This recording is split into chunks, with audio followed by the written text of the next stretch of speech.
Lomé s'étend. Jadis réduit à quelques quartiers logés le long du golfe de Guinée, Lomé est devenue aujourd'hui une mégalopole de plus d'1 million d'habitants. Cette extension rapide, fruit du développement, a induit l'éclosion de nouveaux types d'habitats, de nouveaux quartiers avec des voies bien tracées, des immeubles aux architectures modernes qui font de Lomé actuellement une ville merveilleuse, la fierté de la capitale togolaise.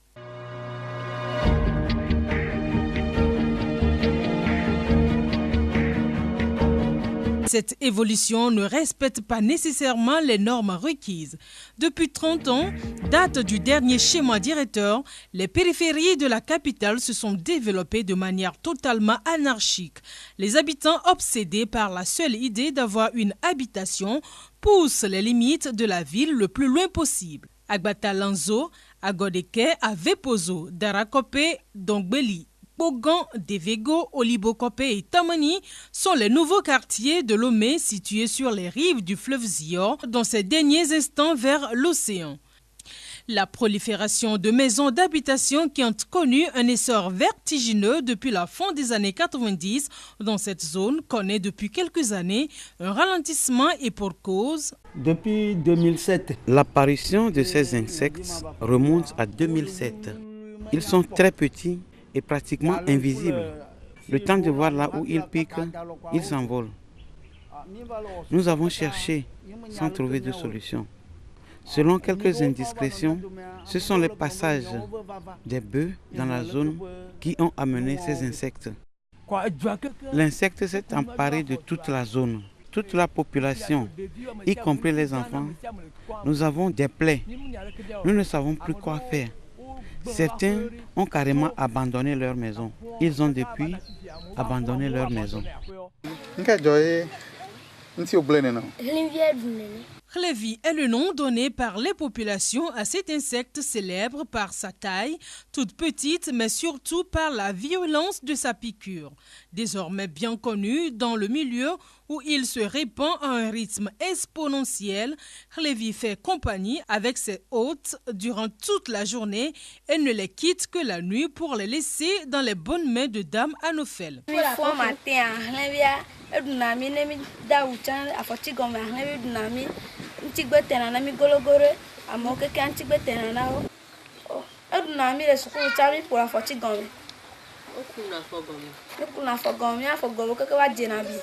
y a les insectes qui nous piquent souvent, c'est le matin jusqu'à 18h comme ça. Et si ça te pique, ça c'est beaucoup de sang. La piqûre de Khlevi engendre des douleurs, des démangeaisons et des éruptions cutanées. En l'absence d'antidote pour lutter contre Khlevi, les habitants de ces quartiers sont obligés de se couvrir la journée et de développer des habitudes nouvelles pour se protéger. Nous sommes obligés de porter des manches longues. Tu dois couvrir tes pieds avant de pouvoir rester dehors. Si tu es dans la maison, il faut que tu cherches au moins un mosquito qui est là pour que tu puisses au moins chasser les petits insectes là.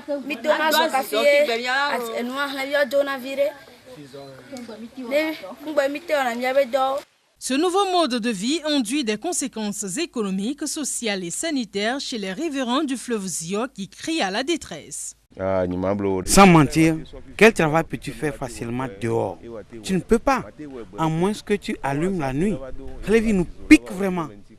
Il nous gêne à tel point que les gens qui ont construit, ils ont fui leur maison. Ils sont partis.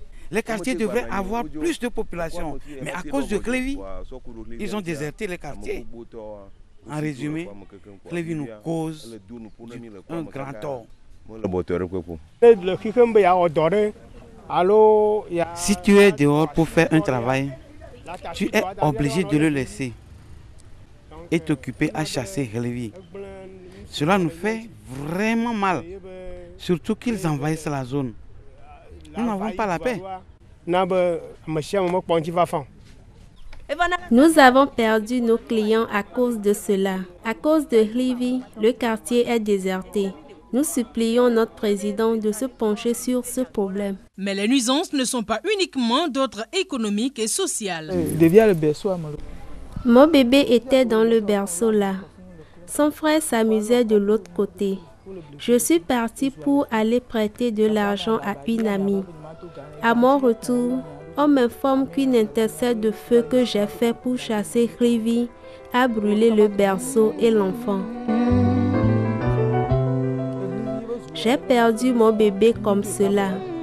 Nous sommes obligés de faire du feu de bois pour avoir la fumée et chasser ainsi Hlivi du matin jusqu'au soir. Voyez-vous le feu là? Je ne prépare rien avec. C'est juste pour chasser Hlivi. Sans repère et à court d'idées pour faire face à l'ogre qui fait très mal, les habitants se sont confiés tout simplement aux autorités locales qui depuis 2011 font le plaidoyer auprès du ministère de la Santé. En réalité, il fait bon vivre dans ce quartier. Si seulement on peut trouver une solution contre Hlivi. L'insecte là n'existait pas dans le quartier. Nous ne savons pas d'où il vient. Le corps de nos enfants est couvert de plaies. Nous n'avons pas la solution. Il s'est multiplié et a rempli le quartier. Comme vous êtes en train de faire les démarches, si le gouvernement peut nous aider à trouver la solution. Avant que nos enfants puissent dormir, il nous faut leur placer des moustiquaires en plein jour. Pour que je puisse fabriquer des balais ou faire la lessive, nous devons faire le feu du bois pour chasser Hlivi. On utilise le spiral anti-moustique. Grâce au plaidoyer de l'ONG Alliance nationale des consommateurs et de l'environnement ANCE Togo, les cris au secours ont eu un écho favorable auprès du projet de gestion intégrée des catastrophes et des terres, PGICT. Ce projet, nous l'avons pu identifier grâce aux volontaires que nous avons dépêchés sur le terrain pour sensibiliser les communautés sur l'interdiction de fumer dans les lieux publics. C'est lors de ces séances de sensibilisation que les volontaires ont attiré notre attention sur ce phénomène parce que quand ils étaient arrivés dans la zone, ils étaient surpris de voir des gens habillés en manches longues, des gens allumer des bois en plein jour juste parce qu'ils ont besoin de la fumée pour chasser ces insectes. Donc quand ils ont rapporté l'information, j'ai été dépêché, je suis allé sur le terrain et effectivement j'ai constaté la même chose. Donc c'est ce qui nous a poussé donc, à élaborer le projet et à soumettre au PGICT pour financement. On a constaté depuis quelques années que les inondations au niveau de la zone viennent directement de l'écoulement de l'eau du sous-sol vers les maisons. Et donc, nous avons jugé important de faire cette étude-là pour que les spécialistes nous disent quelles sont les causes réelles de cet écoulement. Et donc, c'est au cours de cette étude-là que le diagnostic a été fait par rapport à l'existence de cet insecte. Comme ça fait partie des recommandations, des actions immédiates à réaliser puisque il y a une répercussion directe sur les communautés. Il s'agit ici de détruire à la fois l'insecte, mais en allant aussi voir quel est l'agent, comment l'insecte se développe. Les travaux de recherche confiés aux spécialistes en assainissement ont été fructueux après un mois d'études dans la zone. La petite bête est identifiée. C'est un colicoïde de la classe des Serapogonidae et qui se nourrit de sang mais ne transmet aucune maladie à l'homme. C'est un colicoïde donc de la classe des Serapogonidae. Et donc cet insecte est un insecte hématophage mais qui ne transmet aucune maladie en tant que tel. Mais il commet des nuisances sur la communauté. Le facteur favorisant la multiplication de l'hôte malveillant est sans doute la proximité du fleuve Zio qui offre un cadre permanemment humide avec sa végétation arbustive, dense, l'insalubrité propice à la prolifération de ce genre d'insectes. Les stratégies de lutte sont progressivement mises en place pour éradiquer définitivement cet insecte. Nous avons trouvé des bactéries, bien des espèces qui peuvent détruire ces insectes, donc les gîtes laveurs de ces insectes. Et également aussi nous pouvons utiliser des insecticides pour le traitement. Donc il y a certains insecticides recommandés par l'OMS que nous pourrons utiliser dans la suite du processus pour pouvoir détruire ces insectes dans la zone. Et donc d'une manière globale, il faut le dire que le processus est en cours. Nous sommes en train de faire des essais. Et donc d'ici la fin, si nous allons essayer de voir comment nous pouvons accompagner la zone pour la destruction de ces gîtes laveurs.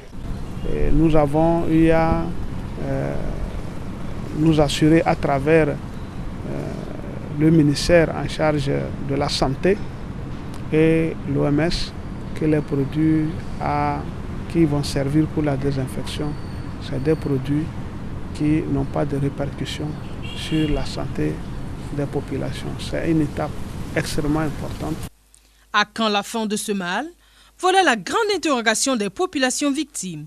Avec l'implication du gouvernement et toute la pléthore d'acteurs de développement, la lutte sera âpre mais bientôt gagnée. En attendant, population du canton de Baguida, patience.